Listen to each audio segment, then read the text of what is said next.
করছে আর বলতে লাগলো, মালিক অন্যায় করে ফেলেছি, অপরাধ করে ফেলেছি, বুঝতে পারি নাই।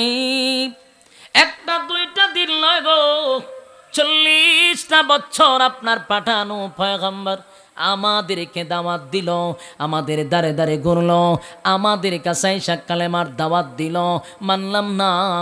এমনকি তারে রক্তাক্ত করলাম, তার উপরে জুলুম করলাম। আজকে আমরা তাকায়া দেখি আপনি আমাদেরকে পাকড়াও করছেন। আল্লাহ এই গজব থেকে আমাদেরকে হেফাজত করেন। এই জমিনে আর কোনোদিন আপনার নাফরমানি করব না, আপনার গোলামি ছাড়া কারো গোলামি করব না। কান্না শুরু করে দিল, সেজদায় পড়িয়া কান্দে রে, আর বলে, মালিক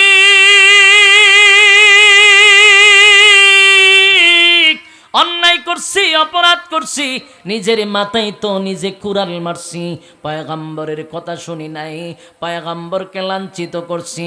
ওয়াদা দিলাম মালিক আর জীবনে কোনোদিন আপনার নাফরমানি করব না। আপনি ছাড়া কোনো মাবুদ নাই, আপনার নবীর উপর ঈমান আনলাম, আপনার উপর ঈমান আনলাম, নাফরমানিও ছেড়ে দিলাম। কানতে কানতে এমনভাবে তারা কান্না শুরু করলো। আল্লাহ ডাক দেয়া বলে, জিবরাইল রে, গজব দেওয়ার কথা ছিল নাফরমানের উপরে, গজব দেওয়ার কথা ছিল নাফরমানের উপরে, কিন্তু এখন আমি কোথায় গজব দিব? এই নেনুয়া নামক শহরের মানুষগুলি আমি আল্লাহর উপরে ঈমান আনছে, এমনকি কালেমা পড়ে ঈমান আনছে, ঈমানদারের উপর গজব দিব না, আমি ঈমানদারের উপরে গজব দিব না। জিবরাইল রে, আমি গজব উঠায়া নিব। এ যুবক বাড়া, যেই জাতিকে ধ্বংস করার জন্য আল্লাহ নির্দিষ্ট তারিখ ঠিক করার পরে গজব পাঠাইল, ওই জাতির উপর থেকে আল্লাহ গজব কেন সরায়া নিল? এখান থেকেও আমাদের শিকার আছে, এখান থেকে শিক্ষা গ্রহণ করা দরকার। আজকে গোটা বাংলাদেশে তাকায়া দেখেন, বৃষ্টি অনাবৃষ্টির জন্য মানুষ কান্না শুরু করছে। যদিও সিলেটটা একটু ভিন্ন, সিলেটের মাটি তো পবিত্র, ওলিয়া উলিয়ার দেশে, আপনারা আর কপাল তো অনেক ভালো। খবর নিলাম সিলেটে বৃষ্টি হচ্ছে, প্রায় দিন বৃষ্টি হচ্ছে, অথচ 64 জেলার মানুষের কান্নার রুল পড়ে গেছে, প্রতিদিন 2 রাকাত নামাজ পড়তেছে। আল্লাহ আপনি বৃষ্টি দেন, আমাদের কলিজা ঠান্ডা করেন।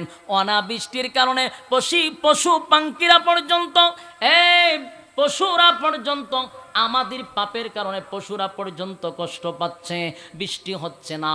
কিন্তু এর 1 নাম্বার কারণ হলো, জমিনে যখন আল্লাহর নাফরমানি হয়, উপরের ফয়সালা বন্ধ হয়ে যায়। এই কথা কোন ঠিক? আজকে বাংলাদেশে তাকায়া দেখেন, আকাম কুকাম, দিনের কাম রাত্রের কাম, কোনো কাম কি বাদ রাখে?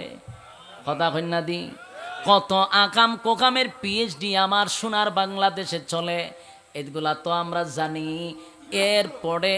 এরপরও দামা ছাপা দেওয়ার জন্য আরো 10টা আকাম কইরা এগুলার দামা ছাপা দেয়। বাংলাদেশটা হলো ইস্যুর উপরে ইস্যু।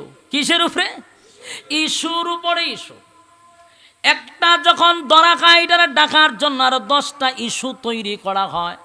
বাংলাদেশের মানুষ খেলতে খেলতে এখন সবই বুঝে গোল কেমনে হয়। কথা হয় না দি? ফরিদপুরে 2টা মুসলমান ভাইকে আমাদের সনাতন ধর্মের মানুষটা বাইরে মেরে বলাইছে। কথা বুঝতেছেন? আমাদের 2জন মুসলমান ভাইকে বাইরে মেরে লিছে। যদি বাংলাদেশে একটা হিন্দু মারা যেত, গোটা বাংলাদেশ তুলপার হয়ে যেত। কিন্তু মুসলমান 2জনকে জীবনের জন্য মেরে ফেললো, কোনো শব্দ নাই। আর এই শব্দ ডাকার জন্য কত ইস্যু এখন তৈরি হচ্ছে। হলুদ সাংবাদিকরাও জায়গায় জায়গায় বিভিন্ন নিউজ প্রচার করতেছে। যখন বাংলাদেশে বড় ধরনের কিছু হয়, তখন সব হলুদ সাংবাদিকরা নায়ক নায়িকার কাছে যায়, গিয়া হয় আপনি কোন সময় বাথরুম থেকে বেরিয়েছেন? আজকে অমুক নায়িকা বাথরুম থেকে সকাল 9টায় বাড়িছে, ওনার বাথরুম ক্লিয়ার হইতে পারে 15 মিনিট সময় লাগছে। বাথরুম থেকে বাহির হয়ে উনি হলুদ রঙের শাড়ি পরছে, শাড়িটা পিছন দিক দিয়ে একটু ছিঁড়ে গেছে, টিটা ঠান দিতে গিয়ে কিছু জায়গা দেখা গেছে। এমন অবস্থায় আজকে আমরা রিপোর্ট করলাম। হুমাইডে সে যাবার আইছে আরেকজনের কাছে, অমুকে বিয়ে করছিল, আজকে তার বিচ্ছেদ করছে, আবার নতুন বিয়ার পিড়িতে বসছে। হুমায়ুন একটা নাটকের পরের নাটক। কথা ঠিক নেই? সাংবাদিকের ঘরের সাংবাদিক, ইস্যুর উপরে ইস্যু। হেমাদা বড় ঘটনা, দুইজন মুসলমান মাইরে লইল। হেমাদা আইসে কোন নায়িকার বিয়া ভেঙে গেছে গা, আবার কোন নায়ক বিয়ার পিড়িতে বসবে, উনি সিদ্ধান্ত দিছে আবার বিয়েতে বসবে, তৃতীয় নাম্বার বিয়ে করবে, দুই বউরে ইচ্ছা মতো সাইজ করে দিছে। এইগুলো ফালতু যত নিউজ আছে এরা এগুলো প্রচার করে। মোট কথা হলো মানুষের মুভমেন্টটা ঘুরাইয়া দেওয়ার জন্য। কথা বুঝতেছে? এটা কি আমরা বুঝি না? আপনারা কি তো আমরা বুঝি না? সব বুঝি। ইস্যুর উপরে যে ইস্যু, এটা সব বোঝা যায়। একটা ডাকা দেওয়ার জন্য 10টা দিয়া ঘুরে দিয়া দেয়। এই আকাম কুকামের কারণে আল্লাহ বৃষ্টি দেয় না। হ্যাঁ, কথা কই না? সারা দেশের মধ্যে অনাবৃষ্টি। আলেম ওলামারা চোখের পানি দিয়া যদি শরীর ভিজায়া দেয়, এরপর আল্লাহ বৃষ্টি দিতেছে না, তার উচিত হলো সর্বপ্রথম মাননীয় প্রধানমন্ত্রী সহ তার মন্ত্রিসভা সহ তওবা করতে হবে, তারা আল্লাহর কাছে মাপ চাইতে হবে। ঠিক কিনা বলেন? অপরাধ তো তারা করছে। আল কোরআনের আলো, আল কোরআনের আলো। সুহাইব আহমদ আশরাফি সাহেব, সম্মানিত ক্যাডেট মাদ্রাসা, সম্মানিত সুদী আলেমরা কাঁদতেছে, সাধারণ পাবলিক কাঁদতেছে। আরে আমরা তো কাঁদতেছি তোদের দরদি হইয়া, অথচ আসল ফাফের মেন কারখানাগুলি এরার ইতা খবর না, এরা এসির ভিতরে বইয়া রয়েছে। এরা এসির ভিতরে বইয়া আবহাওয়ার খবর নিতে। একজন হিট অফিসার বাড়িয়েছেন, 2 দিন হয়েছে, কদিন হয়েছে দেখলাম হিট অফিসার। কি স্মার্ট রে ভাই!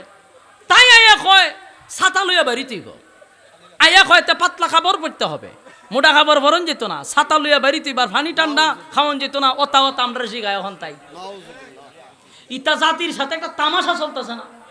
বড় মধ্যে ছাতা লইয়া বাড়ি লাগবে, তোর কয় দন লাগতো? তোরে মাসে 50,000 1 লাখ টাকা বেতন দেয়, ছাতি লইয়া গাড়া বাড়িতে শিখাইবার লাগিয়া। মানে রীতিমতো জাতির লইয়া একটা তামসা শুরু করে দিছে। আরে এরা বই কোনা এসির ভিতরে, ঠান্ডা বাতাস এরা শরীরে লাগতো। যারা কই যেতে হয়, বাইরে যাবো, ছাতি লইয়া বাইরে। আমরা শিখাই ছাতা লইয়া বাড়িতাম। এটা 80 ওটার কথা না। নাম হইল হিট অফিসার। কি অফিসার? Hit officer. কি যে তাল বাহানার তামসা চলতেছে, এটা আপনারা কিতা বুঝাইতাম হচ্ছে। তা রীতিমতো ফাজলামি চলতেছে। আর মিডিয়াগুলি যে খেয়ানত করতেছে, এটা আল্লাহর দ্বারা জবাব দেওয়া লাগবে। কত নিউজ পড়া রইছে, এর খবর নাই। ওই কোন নায়িকা কোন ড্রেস পরছে, এটা পত্রিকার হেডলাইনে থাকে।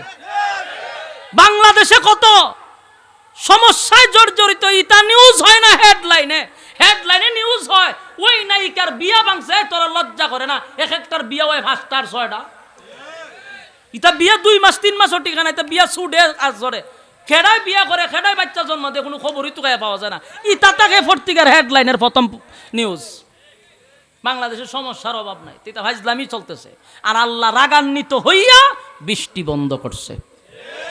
তখন আমরা খান লইবনি না? প্রত্যেকটা 300 সদস্য পার্লামেন্টের সবটি আল্লাহর দরবারে তওবা করতে হবে। এরা প্রধানমন্ত্রী সহ মাপ চাইতে হবে আল্লাহর কাছে, যে আমরা খাম কুখাম দিনের খাম কোনো খাম বাদ তো রাখছি না। আল্লাহ আমরা মাপ চাই, আপনি রহমতের বৃষ্টি দেন। খাল কই দেখবেন বৃষ্টির বন্যা বয়ে যাবো। অপরাধ যেখানে করছে এরাও এসির ভিতরে। এরপরও আলেম ওলামাদের চোখের পানির কারণে আল্লাহ জমিন বিভিন্ন জায়গায় ঠান্ডা করতেছে। কতক্ষণ ঠিক? যুবক ভাই, গজব কেন আসে? আমাদের গুনার কারণে, আমাদের হাতের বানানো কামাই। কথা কয় না? এগুলা সব আমাদের হাতের বানানো। গজব আমরা আনি কারণ গুনাহ করতে করতে করতে করতে এমন একটা অবস্থায় চলে যায়, গুনার কারণে আমার মালিক আমাদের প্রতি রাগান্বিত হয়। নামক শহরের মানুষগুলাকে রব্বে কারিম রাগান্বিত হইয়া যখন গজব দিয়া দিল, গজব দেখা মাত্রই আল্লাহর দরবারে তারা তওবা করল। গোটা দেশের মানুষ যখন মালিকের কাছে তওবা করল, আমার আল্লাহ গজবটা উঠায়া নিল। আল্লাহ বলে, জিবরাইল রে, গজব তো দিব বেঈমানের উপরে। আজকে নেনোয়া নামক শহরে একটা বেঈমান নাই, সবগুলা ইমানদার। ইমানদার আমি আল্লাহর উপরে ইমান আনছে, তাই আমি গজব দিব না। গজব আল্লাহ উঠায়া নিছে। চিৎকার দিয়া কদম সুবহান। গজব কিন্তু উঠায়া নিছে। পুরা শহরের মানুষ কালেমা পড়ে ইমান আনছে। 40 বছর দাওয়াত দিছে, পয়গম্বর একজনে কালেমা পড়ছে না। গজব দেখা কালেমা পড়ছে।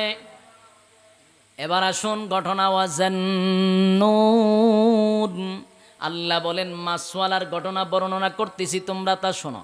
ইয যাহাবা মুগাদিবান ফাযান্না আন লান নাকদিরা আলাইহি। আল্লাহ রাব্বুল আলামিন বলেন, এই মাছওয়ালার ঘটনা শুন, মাছওয়ালার ঘটনা বলতেছি, তোমরা তা মনোযোগ দিয়া শুনো। মাছওয়ালাকে ইউনুস পয়গম্বর, আল্লাহ কয় মনোযোগ দিয়া শোনো। মাছওয়ালায় কি করছে? নিনুয়া নামক শহরের মানুষগুলি কালেমা পইরা ঈমান আনলো। ইউনুস নবী তো তার মেয়ে, তার 2টা ছেলে এবং স্ত্রী লইয়া চলে গেছে। নিনুয়া নামক শহর থেকে একজন লোক গেছে। হঠাৎ করে একদিন ইউনুস নবীর সঙ্গে দেখা। ইউনুস নবীরে কয়, ও ইউনুস, তুমি না বলছো নিনুয়া নামক শহরের মানুষগুলি ধ্বংস হয়ে যাবে, গজব আসবে, দিন তারিখ সব ঠিক করে দিয়েছে? বলে হ। কয় কিচ্ছু হইল না দি, আমি যে খালি শহরের সাইড থেকে আইলাম, একজনও মরছে না, কোনো গজবও আইছে না, এরা আগের থেকে বালা আছে। ইউনুস নবী কয় সর্বনাশ, সেটা কি তা কয়? আমি না দিন তারিখ ঠিক করে দিয়ে এলাম, আল্লাহ গজব দিব, তে আমি তো তখনে জানি সব ধ্বংস হয়ে গেছে। না না না না, আমি আইবার সময় দেখছি এরা আগের থেকে আরো ভালো, এরা আচার আচরণও ভালো, এরার কোনো সমস্যা নেই, একটা মানুষও মরছে না, কোনো সমস্যা হয়েছে না। কিন্তু এই কথা কয় না যে এরা কালেমা পড়ছে, আরো মারাত্মক মাথা পাতলা, কথা ঠিক নেই। তো তুই কইতে না বলে এরা কালেমা পড়ছে না, এই কথা কয় না। ইউনুস নবীরে কয় গজবও দিছে না, এরা ধ্বংস হয়েছে না। ইউনুস নবী কয় সব্বনা, যদি গজব না আইসা থাকে আর যদি এরা ধ্বংস না হয়, আমি যদি খালি শহরটা ঢুকি, আমার বাইরে মেরে লিব। হ্যাঁ, যে বেচারা রে গজব আইব কোন দিন, দিন